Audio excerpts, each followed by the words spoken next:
Guess what one of the biggest challenges every marketing agency faces is? It's attracting and retaining top talent. And the agencies we spoke with have found that creating incentives for your employees is an excellent way to keep them motivated and engaged. In this video, we'll go over 3 powerful types of incentives and how you can use them in order to boost your agency's growth. Without further ado, let's see what 4 agency owners say about this. The first type of incentives is pretty obvious: monetary incentives. They are a great way to show employees that their hard work is valued and appreciated. Oliver Wood from PWD has shared his experience with bringing on an incentives program at his agency. I approached a business consultancy firm and said, hey, I'm getting really tired of carrying the weight and the pressure of our revenue and our targets, etc., on my shoulders. It's like, I just feel like I'm constantly driving, and I kind of want it to be more of a group effort. And so from that, a incentive scheme was born, and the incentive scheme scared the hell out of me the first time I saw it, because I'm like, holy, where's all this money going to come from? Like, at the moment, it just looks like a massive cost. You're saying to me that every quarter I'm going to give each employee over $2,000. And he's like, yeah. And he said, but they're going to help you hit your target. And I'm like, okay. So the first quarter we did it, we hit it. Second quarter we did it, we hit it. And all of a sudden, my account services team, my client liaison or client facing team, started having this autonomy and realizing that they didn't need to go to somebody else to quote and do stuff and upsell, cross-sell, etc. And it went from, I guess, my accounting, my books, my revenue, my gross profit, my net profit, all of those, which I used to keep very guarded and protected, as you probably do as a business owner, because you sort of feel that you've got to keep that under lock and key. Every Wednesday at 1 o'clock, I put it up on the big screen and everybody can see the figures. And so they know how we're traveling. They know how much we're invoicing per day, per week, per month, whether we're running to target, whether we're behind target, how each department is performing. And each quarter they have a revenue target, and then they have what's called a profit share target. So the revenue target means that they get a trip or an outing that's done on a quarterly basis. So that might be going to Rottnest, that might be going paintballing, crazy golf, whatever it is. They get to pick and choose that and organize it themselves. And of course, the company pays for that night out. And then the revenue is if they hit the slightly higher target, and they're not too far apart, means they actually get a share of that income. So what does it equate to financially per employee? It's about $2,500, depending on the number for that month, that goes as an added bonus on top of their normal salary, which gets paid out that week. And what it did do is it just created this sort of bonding group tribalness, which was unexpected. And if you were to come to my office, it's quite linear. It was a very hierarchical formation of a company, and there was a bit of dislike almost for each other, because it's like, they're not doing their job, you're not doing yours. And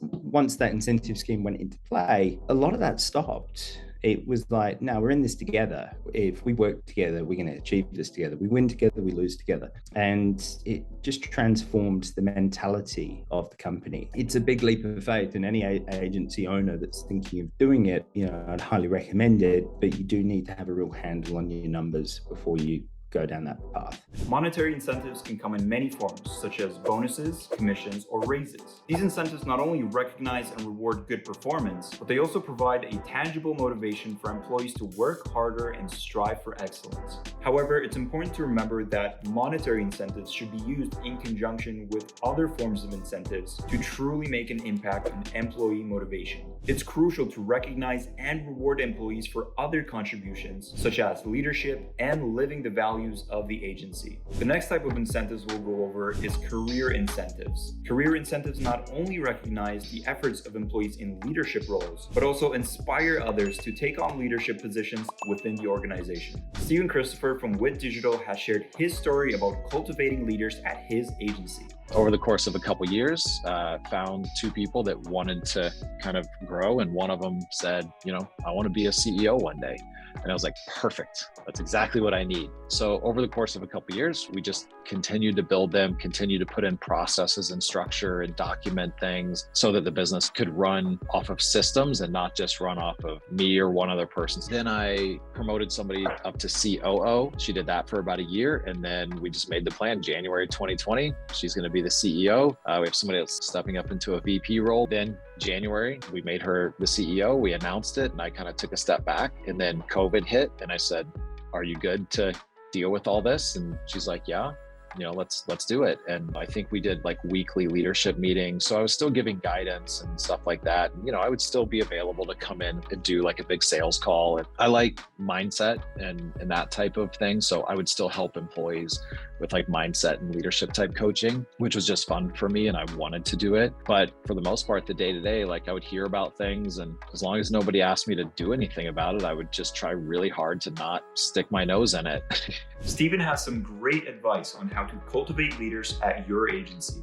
I would do your best to see if there's anybody internally that you can cultivate into more of a leadership position. It's going to take longer than you think. I thought I could do it 6 months and there was no way. And it ended up taking 2 years. Find somebody internally, like ask the question, what do you guys want? Each individually, where do you want to be? Oh, you want to be in management? Great. Let's have a talk about it. Come watch me and shadow me do some stuff and let's see if you really enjoy it, and then start coaching and training them. But you've got to have at least 1 or 2 people that you're kind of grooming for those roles, because you might lose one, one might get really good and leave. Have more than one person that you're kind of moving up through the ranks to essentially run the company. And then it's nice because now you have people that can bounce ideas off of each other without it having to be you. Because if you only have one person, where do they go? So you've got to kind of build a leadership team and then empower them to make decisions. And probably some of the best advice that I could give is it'll never be perfect and you'll never be ready, and you just have to leave.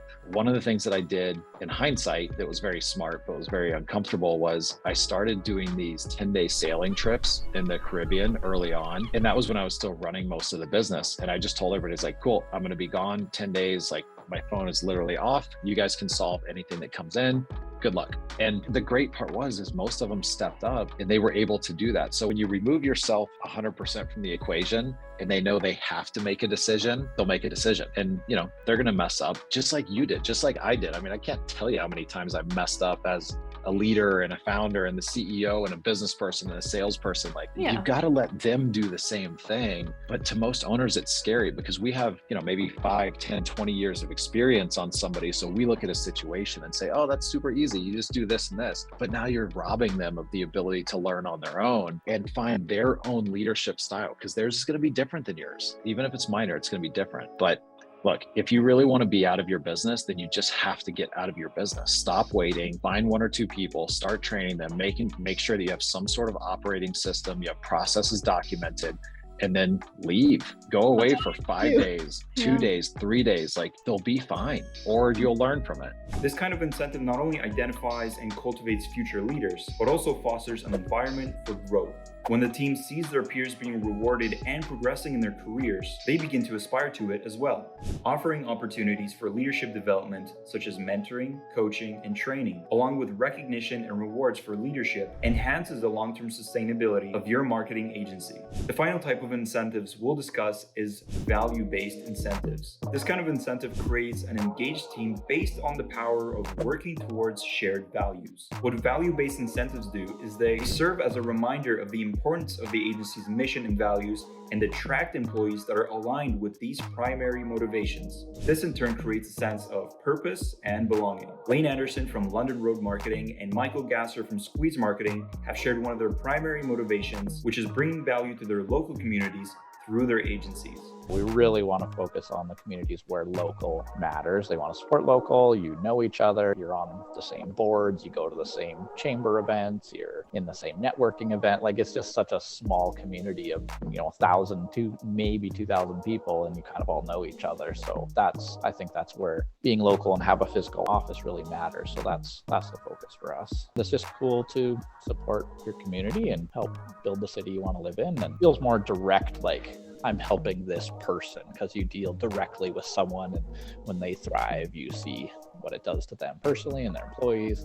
It's more a direct result that you get to see. What I really enjoy is the story of somebody who started at 0 or close to 0 and built something that brings value to a community.